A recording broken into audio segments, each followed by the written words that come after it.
Assalamualaikum warahmatullahi wabarakatuh. Perkenalkan, nama saya Septiani Dwi Lestari dengan NIM 43040220062. Nah, di sini saya akan nge-review buku salah satu dosen lagi dari UIN Salatiga tentang konseling dan psikoterapi Islam. Nah, ini bukunya. Oke. Identitas buku sendiri penulisnya dari Pak Agus Hermawan SPD dan diterbitkan dari Yayasan Haji Kartini Kudus yang diterbitkan tahun 2024. Di sini saya akan mereview buku ini dari bab 1 sampai bab 5. Oke, baik. Dari bab 1 sendiri yaitu tentang pengertian, fungsi, tujuan, metode, prinsip, persamaan, perbedaan konseling dan psikoterapi Islam. Nah, inti dari bab 1 sendiri yaitu antara konseling dan psikoterapi saling berkaitan dan berhubungan. Maksud dari psikoterapi adalah penyembuhan atau pengobatan menurut metode ilmu jiwa berdasarkan metodologi psikologis. Selain psikoterapis, secara umum terdapat juga psikoterapi dalam konteks Islam.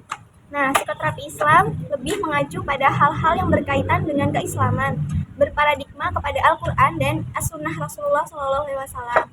Konseling sendiri merupakan suatu aktivitas pemberian nasihat dengan atau berupa anjuran dan saran dalam bentuk pembicaraan yang komunikatif antara konselor dengan klien. Yang mana konseling datang dari pihak klien yang disebabkan karena ketidaktahuan pengetahuan sehingga memohon pertolongan kepada konselor dengan metode-metode psikologis. Nah, konseling juga berkembang dalam dunia Islam, di mana hal yang membedakan adalah berparadigma pada Al-Quran dan As-Sunnah, yaitu antara konseling Islam dan psikoterapi Islam mempunyai landasan yang sama, yaitu berparadigma pada Al-Quran dan As-Sunnah Nabi SAW. Oke, kita lanjut di bab 2. Nah, di bab 2 sendiri itu adalah hakikat manusia dalam pandangan Islam dan kebutuhan manusia kepada terapi atau konseling. Nah, di dalam bab itu ada poin A yang berisi hakikat manusia dan tujuan hidupnya, yaitu merupakan hal fundamental, suatu hal yang menentukan tingkah laku seseorang. Menurut ayat-ayat Al-Quran, manusia itu pada hakikatnya adalah makhluk yang utuh dan sempurna, yaitu terbagi menjadi 4 bagian. Yang pertama, manusia sebagai makhluk biologis. Yang kedua, manusia sebagai pribadi makhluk. Yang ketiga, manusia sebagai makhluk sosial. Yang keempat, manusia sebagai makhluk religius. Nah, selanjutnya poin B, yaitu potensi manusia, yaitu manusia diciptakan Allah Subhanahu wa Ta'ala dengan dibekali berbagai potensi dan fitrah, yang diantaranya yang pertama, manusia adalah wakil atau khalifah Allah Subhanahu wa Ta'ala di muka bumi ini. Yang kedua, yaitu diantaranya seluruh ciptaannya manusia memiliki kemampuan yang paling tinggi untuk mendapatkan pengetahuan atau ilmu. Yang ketiga, yaitu fitrah, manusia itu sedemikian rupa sehingga manusia tahu bahwa hanya ada satu Tuhan, yaitu Allah Subhanahu wa Ta'ala. Kalau manusia tidak percaya dan ragu, maka hal itu abnormal atau bisa dan merupakan penyimpangan dari fitrahnya. Yang keempat, yaitu unsur-unsur material yang ada dalam materi non-organik tumbuhan dan binatang. Dalam fitrah manusia ada satu unsur ilahiyah dan malaikat juga. Yang kelima, yaitu penciptaan manusia dilakukan dengan perhitungan yang matang, bukan kebetulan, dan manusia adalah makhluk pilihan, yaitu dalam surah Quran surah Toha ayat 122. Kemudian Tuhannya memilihnya, maka dia menerima taubatnya dan memberinya petunjuk. Nah, manusia adalah khalifah yang diangkat Allah dan memiliki misi serta tanggung jawab untuk memperbaiki bumi dengan upaya dan prakarsanya. Dituntut juga untuk memilih kesejahteraan atau kesengsaraan. Yang keenam, yaitu manusia memiliki martabat dan kemuliaan. Allah Subhanahu wa Ta'ala telah menjadikan manusia unggul atas banyak makhluk. Yang ketujuh, yaitu manusia mendapat anugerah berupa cita rasa, wawasan, moral. Manusia tahu mana yang baik dan mana yang buruk dengan menggunakan ilham alamiah. Lalu ada poin C, yaitu kebutuhan manusia dalam psikoterapi Islam. Psikoterapi dalam Islam dapat menyembuhkan semua aspek sikap patologi, baik yang bersifat duniawi maupun yang ukhrawi. Yaitu yang pertama, membaca Al-Quran. Yang kedua, sholat tahajud. Yang ketiga, bergaul dengan orang-orang yang soleh. Yang keempat, melakukan puasa. Lalu selanjutnya zikir dan sholat malam. Lalu di bab 3 sendiri yaitu sejarah, teknik, dan hubungan psikoterapi Islam dengan ilmu lainnya. Nah, di dalam bab itu, poin A menjelaskan tentang sejarah psikoterapi Islam secara historis. Islam secara aktual telah jaya sejak abad ke-9 hingga abad ke-13. Para sejarawan menyebut perawat atau penyembuhan Islam sebagai pengobatan Arab.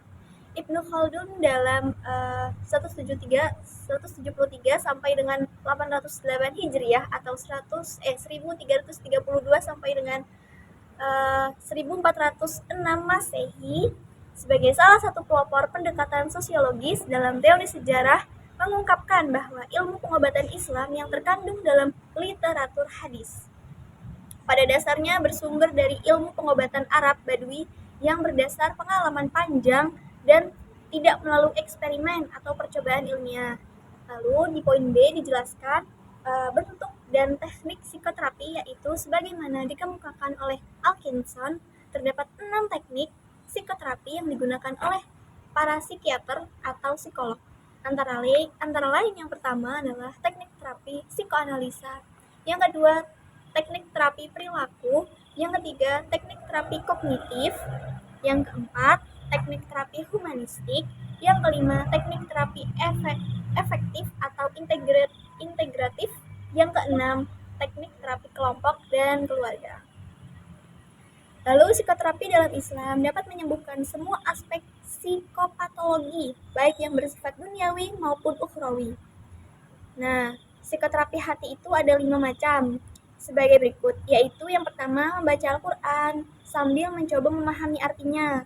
Yang kedua yaitu melakukan sholat malam. Yang ketiga yaitu bergaul dengan orang-orang yang baik atau soleh. Yang keempat yaitu puasa. Yang kelima zikir di malam hari. Lalu poin C yaitu hubungan psikoterapi Islam dengan ilmu-ilmu kesehatan yang lain, di mana yang pertama konseling dengan psikoterapi, yang kedua psikoterapi dan psikiater. Nah, jadi psikoterapi bisa berasal dari segala macam profesi ya. Seorang psikolog dan psikiater juga bisa disebut psikoterapis ketika mereka mempraktikkan psikoterapi mereka. Selanjutnya yaitu di bab keempat. Sehat dan sakit dalam Islam. Di buku ini dijelaskan di poin A yaitu pengertian sehat dan sakit. Dalam bahasa Arab terdapat sinonim dari kata asahihah yaitu alfiyah yang berarti asahiyah atau atamah sehat yang sempurna. Kedua kata asahihah afiyah yang apabila diindonesiakan menjadi sehat wal afiyat dan artinya sehat secara sempurna. Kata sehat menurut Kamus Besar Bahasa Indonesia adalah suatu keadaan atau kondisi seluruh badan serta bagian-bagiannya terbebas dari rasa sakit. Istilah penyakit, disease, dan keadaan sakit illness sering tertukar dalam penggunaannya sehari-hari, padahal keduanya memiliki arti yang berbeda. Penyakit ialah istilah medis yang digambarkan sebagai gangguan dalam fungsi tubuh yang menghasilkan kekurangan kapasitas. Penyakit terjadi ketika keseimbangan dalam tubuh tidak dapat dipertahankan. Lalu poin B, kesehatan jiwa dalam Islam. Terdapat 4 poin penjelasan tentang konsep sehat dan sakit dalam Islam. Yang pertama yaitu konsep sehat dan sakit dalam Islam. Yang kedua gangguan jiwa. Yang ketiga penanggulangan gangguan jiwa. Yang keempat ibadah dan kesehatan jiwa. Poin C, sakit sebagai takdir yang menguatkan iman. Ujian atau cobaan paling ringan pada diri seorang muslim adalah ujian jasmani yang lazim disebut sakit. Ujian jasmani ini dimaksudkan Allah untuk menguji kesabaran dan kerelaan seseorang hamba dalam menerima takdirnya. Kalau ternyata ia sabar, Allah akan menetapkan pahala atau menghapus sebagian dosanya atau mengangkat derajatnya, sehingga ujian itu menjadi nikmat baginya. Sabda Rasulullah SAW yang artinya, tidak ada seorang muslim pun yang ditimpa kegangguan semacam tusukan duri yang lebih berat daripadanya, melainkan dengan ujian itu Allah menghapuskan perbuatan buruknya serta digugurkan dosa-dosanya, sebagaimana pohon kayu menggugurkan daun-daunnya. Hadis riwayat muttafaqun alaihi. Selanjutnya bab yang kelima yakni tentang manajemen dan prosedur pelayanan konseling dan terapi Islam. Di dalam bab ini ada poin A, yaitu pengertian manajemen prosedur konseling dan terapi Islam. Manajemen prosedur konseling dan terapi Islam adalah rangkaian tata urutan kegiatan yang dilakukan konselor atau terapis dalam melaksanakan layanan konseling atau terapi untuk membantu klien